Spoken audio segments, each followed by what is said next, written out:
Good morning everyone.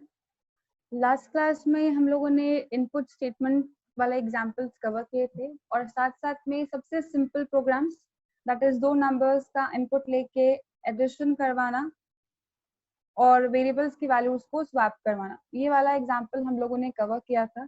उसके regarding किसी को कुछ भी कंफ्यूजन? नेक्स्ट जो टॉपिक है हमारे पास में दैट इज कंट्रोल स्टेटमेंट्स। अब कंट्रोल स्टेटमेंट्स का सिंपली आप लोग को मतलब पता है, किसी भी कंडीशंस के ट्रू या फॉल्स होने पर स्पेसिफिक सेट ऑफ स्टेटमेंट्स को एग्जीक्यूट करवाना ही कहलाता है हमारा कंट्रोल स्टेटमेंट। अब कंट्रोल स्टेटमेंट्स को बेसिकली हम दो कैटेगरीज के अंदर डिवाइड कर सकते हैं। पहला होता है हमारा सिलेक्शन स्टेटमेंट और दूसरा होता है हमारा लूपिंग या रिपीटेशन स्टेटमेंट। तो सबसे पहली कैटेगरी आज हम कवर कर रहे हैं दैट इज सिलेक्शन स्टेटमेंट। अब सिलेक्शन के अंदर वैसे हमारे पास में इफ और स्विच होता है, लेकिन पाइथन स्विच स्टेटमेंट को सपोर्ट नहीं करता है। तो यहाँ पे हमारे पास में स्विच नहीं है, सिर्फ इफ स्टेटमेंट ही है सिलेक्शन की कैटेगरी के अंदर। तो वन बाय वन हम इसके सारे एग्जांपल्स कवर कर लेते हैं। सबसे पहले इफ का सिंटैक्स। बाकी जितनी भी लैंग्वेजेस अभी तक आपने कवर करी है in case of C, C plus plus and Java, तो हम लोग क्या करते थे, सबसे पहले इफ लिखते थे। इफ के बाद पैरेंथेसिस के अंदर हमारे पास में आती थी कंडीशन। उस कंडीशन के बाद अगर हमारे पास में एक सिंगल स्टेटमेंट है तो हम कर्ली ब्रेसेस को नहीं काम में लेते, लेकिन अगर मल्टीपल स्टेटमेंट्स होते थे तो हम वहां पे कर्ली ब्रेस के अंदर ही उन स्टेटमेंट्स को मेंशन करते थे। तो बेसिकली ये कर्ली ब्रेस है क्या, एक कंस्ट्रक्ट है, एक ब्लॉक है, और इसके अंदर हमने जितने भी स्टेटमेंट्स लिखे हैं वो सारे स्टेटमेंट बिलोंग करते हैं इस इफ को। ये होता था हमारा basic syntax in other programming language. लेकिन अगर हम पाइथन की बात करते हैं तो पाइथन के बेसिक इंट्रोडक्शन वाले पार्ट में मैंने आप लोग को कहा था, एक स्टेटमेंट था वहां पे that it has pure syntactical constructions. तब मैंने आपको कहा था कि यहाँ पे पैरेंथेसिस और कर्ली ब्रेसेस जैसा हमारे पास में कोई कंसेप्ट नहीं होता है। तो अब यहाँ पे हम जो सिंटैक्स अप्लाई करेंगे, हमारे सिंटैक्टिकल वाला जो प्रॉब्लम है वो यहाँ पे नहीं है, बहुत फ्यूअर हमें सिंबल्स को काम में लेना पड़ता है। तो पाइथन के केस में जो हमारे पास में इफ कंडीशन होती है, हमें सिंपली यहाँ पे इफ कीवर्ड लिखना है, उसके बाद स्पेस और आती है हमारी कंडीशन।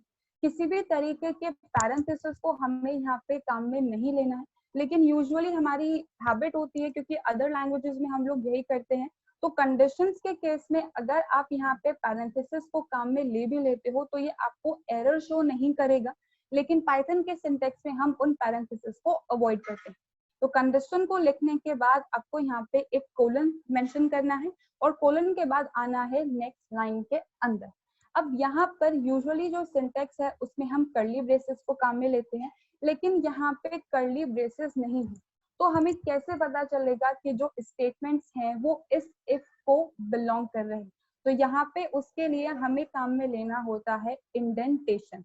एक टैब का जो स्पेस है वो हमें प्रोवाइड करना है, चाहे हम किसी भी ब्लॉक या किसी भी कंस्ट्रक्ट की बात करें, चाहे सिंपल इफ हो, इफ एल्स है, या फिर लूप्स है, या फिर फंक्शंस है। हम किसी के भी केस में कर्ली ब्रेसेस को काम में नहीं लेंगे। ब्लॉक को क्रिएट करने के लिए हम हमेशा यहाँ पे इंडेंटेशन ही प्रोवाइड करेंगे। अब मैंने यहाँ पे एक ही स्टेटमेंट लिखा है, सपोजिटली यहाँ पे हमारे पास में मल्टीपल स्टेटमेंट्स होते, तो टैब देने के बाद हमारा फर्स्ट स्टेटमेंट आएगा, उसके बाद टैब देने के बाद second statement, then third statement and so on. अब यहाँ पे ये जो स्टेटमेंट्स का ग्रुप है इन सब में सेम टाइप का इंडेंटेशन है, एक टैब का स्पेस है, तो ये सब एक ग्रुप है, ठीक है, एक ऐसा ग्रुप जो इफ को बिलोंग कर रहा है। अब बाकी लैंग्वेजेस के अंदर हम ब्लॉक या कंस्ट्रक्ट जैसे वर्ड को काम में लेते हैं। पाइथन के अंदर ब्लॉक ऑफ स्टेटमेंट या ग्रुप ऑफ स्टेटमेंट को रिप्रेजेंट करने के लिए जो वर्ड काम में लिया जाता है दैट इज सूट। तो यहाँ पे हो सकता है 1 मार्क्स के अंदर आप लोग के पास में थ्योरी में क्वेश्चन आ जाए, तो सूट का मतलब सिंपली हमारे पास में ब्लॉक ऑफ स्टेटमेंट्स या ग्रुप ऑफ स्टेटमेंट्स। अब यहाँ पे इस तरीके से कुछ हम इफ का जो सिंटैक्स है वो मेंशन करते हैं। अब सबसे पहले मैंने सिंपल इफ का एक एग्जांपल ऐड किया है, बहुत ही सिंपल सा एग्जांपल है। मैंने यूजर से एक नंबर का इनपुट लिया है और चेक करवाया है कि अगर वो 18 या 18 से ज्यादा है, सिंपल एक मैसेज प्रिंट करवाया है कि वो वोट देने के लिए एलिजिबल है। तो अब इनपुट लेने के लिए हम काम में लेते हैं इनपुट फंक्शन।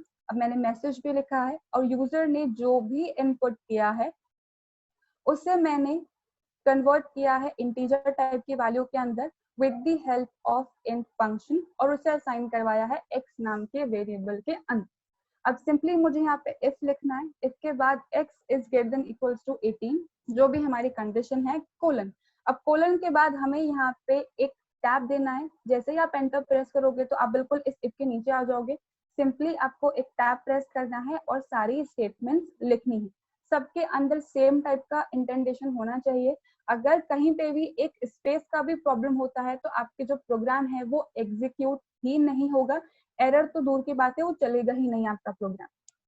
तो बस इंटेंट देने के बाद आपके जो भी स्टेटमेंट्स है, मेरा यहाँ पे स्टेटमेंट है सिंपली एक message that is eligible to वो मैंने प्रिंट स्टेटमेंट के अंदर लिखा है।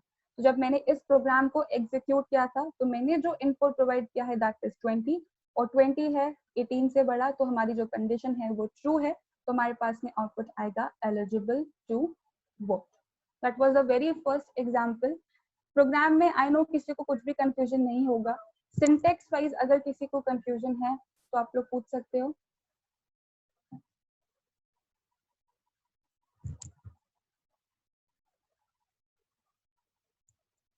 नेक्स्ट एग्जांपल है हमारा सिंपल इफ एल्स का।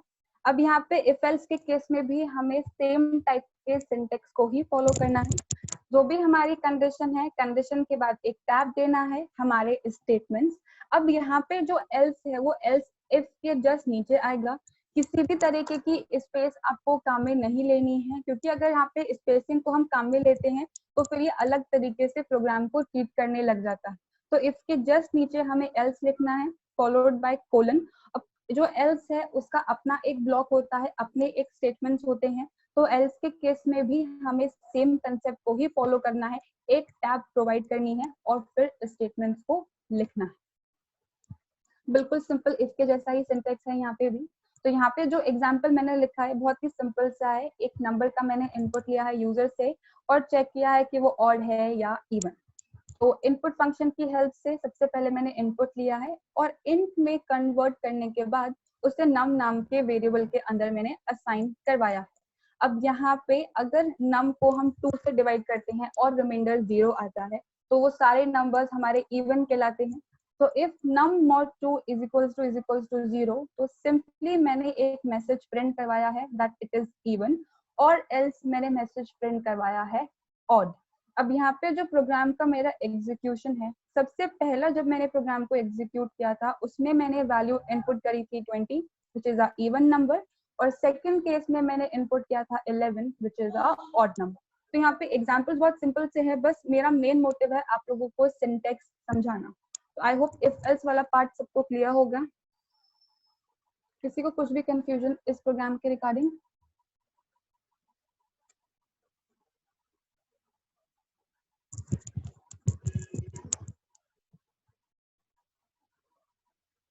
All right, moving on with the next example.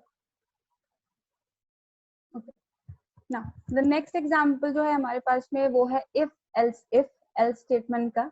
अब यहाँ पे जो सिंटेक्स है वो लगभग बिल्कुल वैसा ही है जैसे कि हमने पहले वाले एग्जांपल्स में देखा। डिफरेंस यहाँ पे सिर्फ एक है और वो है else if कीवर्ड का। पाइथन के अंदर else if के बजाय हम यहाँ पे काम में लेते हैं elif, ELIF। ये एक सिंगल कीवर्ड है, बिना किसी स्पेस के आपको मेंशन करना होता है। तो else if की जगह यहाँ पे elif कीवर्ड को हमें काम में लेना। सिंटेक्स हमारा पहले वाले जैसा ही है। सबसे पहले इफ, फिर हमारी कंडीशन और उसके जितने भी स्टेटमेंट्स, देन elif और उसकी कंडीशन फिर उसके स्टेटमेंट्स, फिर से elif कंडीशन स्टेटमेंट्स और एंड में else और उसके स्टेटमेंट्स। बस यहाँ पे डिफरेंस है इस elif कीवर्ड का। अब यहाँ पे जो मैंने एग्जाम्पल लिखा है उसमें मैंने यूजर से सिंपली एक इनपुट लिया है एक नंबर का, और उसको इंटीजर में कन्वर्ट करने के बाद मैंने चेक किया है that it is positive, negative या फिर 0। तो सबसे पहले मैंने x नाम के वेरिएबल के अंदर इनपुट फंक्शन की हेल्प से एक इनपुट लिया है और इंटीजर में कन्वर्ट करने के बाद उसे वैल्यू असाइन करवाई। तो अब यहाँ पे जो हमारी कंडीशन बनेंगी for positive, negative and zero, simply अगर हमारा नंबर जो है वो 0 से बड़ा होता है तो वो पॉजिटिव कहलाता है। तो सबसे पहले मेरी वही कंडीशन है, if x is greater then 0 print x is positive number. अब यहाँ पे जो प्रिंट स्टेटमेंट का जो मैंने सिंटेक्स लिखा है, वेरिएबल नेम और फिर मैसेज, आप चाहो तो इसके सीक्वेंस को चेंज कर सकते हो। प्रिंट स्टेटमेंट को कैसे कैसे काम लेना है ये हम लोगों ने पहले डिस्कस कर लिया। तो यहाँ पे मैंने पहले वेरिएबल की वैल्यू को प्रिंट कराई है और उसके बाद है मेरा मैसेज। और वेरिएबल और मैसेज को कंबाइन करने के लिए हमें कॉमा को काम में लेना। Now moving to the next condition जो कि है हमारे पास में L if X is less than 0। तो यहाँ पे ये सारे नंबर्स हमारे कहलाते हैं नेगेटिव नंबर्स। तो मैंने सेम टाइप का मैसेज प्रिंट करवाया है, एक्स इज नेगेटिव नंबर। अब यहाँ पे एक्स से बड़ा भी नंबर नहीं है और एक्स से छोटा भी नंबर नहीं है, तो वो नंबर 0 ही होगा। तो एल्स में मैंने सिंपली एक मैसेज प्रिंट करवाया है, दैट इज नंबर इज 0। अब यहाँ पे जब मैंने इस प्रोग्राम का एग्जीक्यूशन किया था तो मैंने तीनों केस को कंसिडर करके एग्जीक्यूशन इम्प्लीमेंट किया है। सबसे पहले मैंने 0 से बड़ी वैल्यू इनपुट करी है, दैट इज 23। तो 23 इज पॉजिटिव नंबर हमारे पास में आउटपुट आया है। सेकेंड केस में मैंने 0 से छोटी वैल्यू इनपुट करी है, दैट इज -23। तो हमारे पास में नेगेटिव नंबर एज आउटपुट आया है। और लास्ट केस के अंदर मैंने 0 ही इनपुट किया था। तो इफ और एलिफ दोनों कंडीशन हमारी ट्रू नहीं हुई है तो हम आ चुके हैं एल्स पार्ट में, दैट इज नंबर इज 0। तो यहाँ पे इस तरीके से इफ, एल्स इफ और एल्स को आपको काम में लेना है using the L if keyword. किसी को इस प्रोग्राम में कुछ भी प्रॉब्लम है?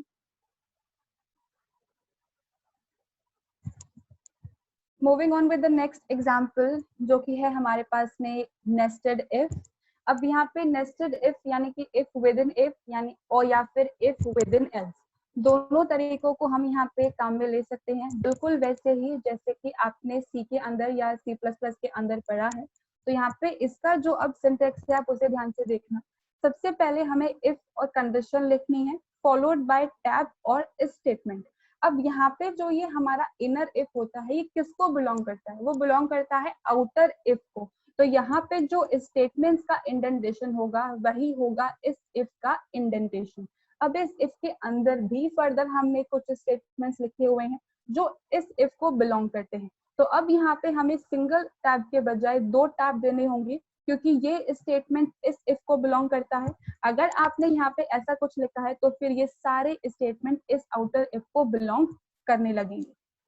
तो यहाँ पे ये वाले स्टेटमेंट्स इस इफ को बिलोंग करते हैं और फर्स्ट स्टेटमेंट्स और ये इफ आउटर इफ को बिलोंग करता है। तो कुछ इस तरीके का सिंटेक्स आपको फॉलो करना है नेस्टेड इफ के केस में। एंड सेम एल्स में भी सेम आपको अप्लाई करना है। अगर स्टेटमेंट के बाद इफ है तो यहाँ पे आप इफ लिख सकते हो फॉलोड बाय स्टेटमेंट। यहाँ पे जो सारा खेल है वो है बस इंडेंटेशन का, तो आपको वो चीज ही ध्यान रखनी है ना। अब यहाँ पे जो मैंने नेस्टेड इफ का एग्जांपल ऐड किया है, सिंपली मैंने यहाँ पे 2 नंबर्स का इनपुट लिया है और चेक करवाया है कि उनमें से मैक्सिमम कौन है।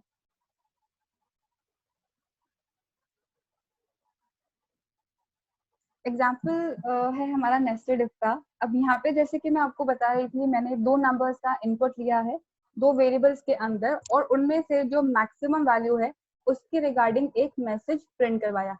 अब यहाँ पे अगर मुझे मैक्सिमम नंबर को फेच करना है तो 2 अलग अलग वैल्यू होनी चाहिए। जैसे कि 10 और 20 है तो 20 उसमें से मैक्सिमम है। अगर 10 और 10 ही यूजर इनपुट करता है तो क्या मैक्सिमम और क्या मिनिमम, दोनों सेम वैल्यूज। तो यहाँ पे सबसे पहले मैंने चेक किया है कि दोनों वैल्यूज बराबर हैं या नहीं और उसके बाद उनमें से मैक्सिमम वैल्यू को फेच किया। अब सबसे पहले मैंने 2 वेरिएबल क्रिएट किए हैं num1 एंड num2 और उनके अंदर मैंने यूजर से इनपुट लिया है with the help of input function और इंटीजर में कन्वर्ट भी करवा दिया ना। सबसे पहला जो हमारा इफ स्टेटमेंट है, मैंने वहां पे चेक किया है कि अगर दोनों नंबर्स बराबर नहीं हो तो ही मैं मैक्सिमम वैल्यू फेच करूं।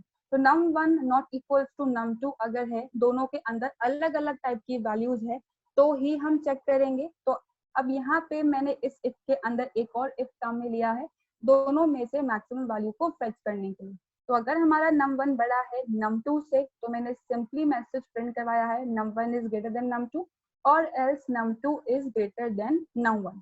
अब अगर यूजर सेम टाइप की वैल्यू इनपुट करता है, जैसे 10 एंड 10, 20 एंड 20, तो फिर हमारी ये वाली कंडीशन फॉल्स हो जाएगी और हम आ जाएंगे एल्स पार्ट में, that is both numbers are same. तो इस तरीके से आप नेस्टेड इफ को काम में ले सकते हो। इस प्रोग्राम की एग्जीक्यूशन में मैंने दोनों केसेस को एग्जीक्यूट करवाया था, डिफरेंट वैल्यूज भी और सेम वैल्यूज भी। तो सबसे पहले यूजर ने 10 और 20 इनपुट किया है। अब यहाँ पे num1 के अंदर 10 है और num2 के अंदर 20, और 10 और 20 बराबर नहीं होते हैं तो हमारी ये कंडीशन ट्रू हो जाएगी, हम आ जाएंगे इसके अंदर। अब 10 20 से बड़ा नहीं है, हमारी कंडीशन ये फॉल्स है, तो हम आ जाएंगे एल्स के अंदर और मैसेज आएगा हमारा num2 is greater then num1, जो कि हमारा आउटपुट भी आया। अब नेक्स्ट केस में मैंने सेम टाइप की वैल्यूज इनपुट करी है, तो हमारी इस वाली कंडीशन फॉल्स हो जाएगी और हम आ जाएंगे एल्स पार्ट में, that is both numbers are same. अब इसी तरीके से अगर आपको एल्स के अंदर इफ काम में लेना है तो वो भी आप इम्प्लीमेंट कर सकते हो, बस प्रॉपर इंटेंडेशन देनी है, ये चीज आप लोग को ध्यान रखनी। Moving on to the last example of today's class, जो कि है टर्नरी ऑपरेटर। अब आप लोगों ने अभी तक जो टर्नरी ऑपरेटर वाला कंसेप्ट पढ़ा है उसमें हम क्या करते थे, कंडीशन को लिखते थे। तीन पार्ट होते हैं बेसिकली हमारे, condition, true part and false part. तो कंडीशन को लिखने के बाद हम क्वेश्चन मार्क यूज करते हैं, फिर आता है हमारा ट्रू पार्ट, फिर कोलन और फिर फॉल्स पार्ट। बेसिक सिंटेक्स ये आपने अभी तक फॉलो किया, लेकिन पाइथन के अंदर ना इस सिंटेक्स को फॉलो किया जाता है और ना ही क्वेश्चन मार्क और कोलन को काम में लिया जाता है। यहाँ पे अगर हमें टर्नरी ऑपरेटर के कंसेप्ट को इम्प्लीमेंट करना है तो इफ और एल्स कीवर्ड को काम में लेके ही इम्प्लीमेंट करना होगा।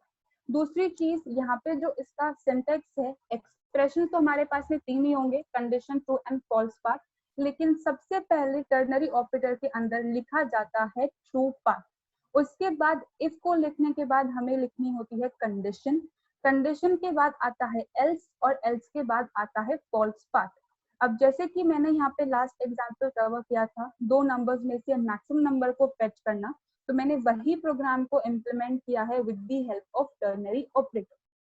तो सबसे पहले मैंने दो वेरिएबल्स के अंदर इनपुट किया है, num1 एंड num2। अब यहाँ पर अगर आप चाहो तो डायरेक्टली प्रिंट स्टेटमेंट के अंदर भी ये कंप्लीट स्टेटमेंट लिख सकते हो, या फिर किसी वेरिएबल के अंदर रिजल्ट असाइन करवा के फिर उस वेरिएबल को आप प्रिंट करवा सकते हो। तो अब यहाँ पे जो हमारे दो नंबर्स है, अगर num1 num2 से बड़ा है तो मुझे मैसेज प्रिंट करवाना है num1 इज ग्रेटर, और एल्स मुझे मैसेज करवाना है num2 इज ग्रेटर। तो यहाँ पे सबसे पहले हम लिखते हैं ट्रू पार्ट। कंडीशन के ट्रू होने पर जो हमें एग्जीक्यूट करवाना है सबसे पहले वो लिखा जाता है। इफ के बाद लिखी जाती है यहाँ पे कंडीशन।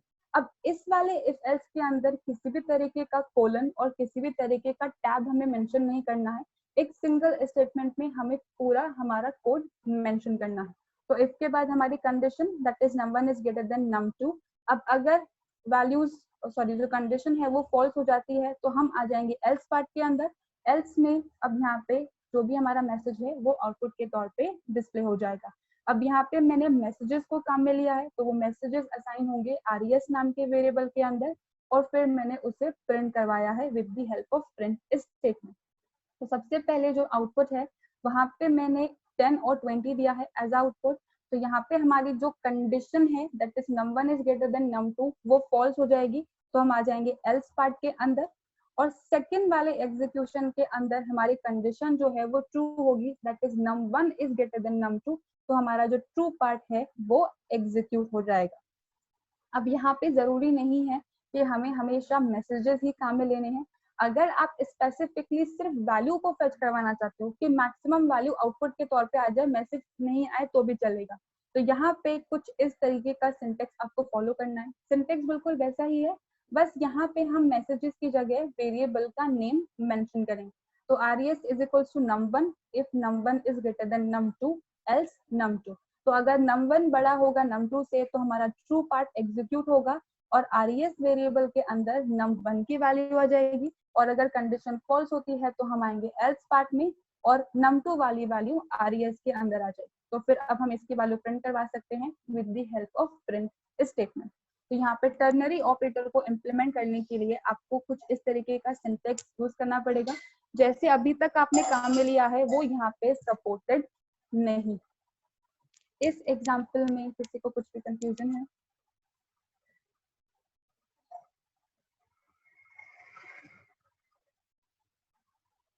अभी तक के सारे एग्जाम्पल सबको क्लियर हैं? Alright guys, thank you so much.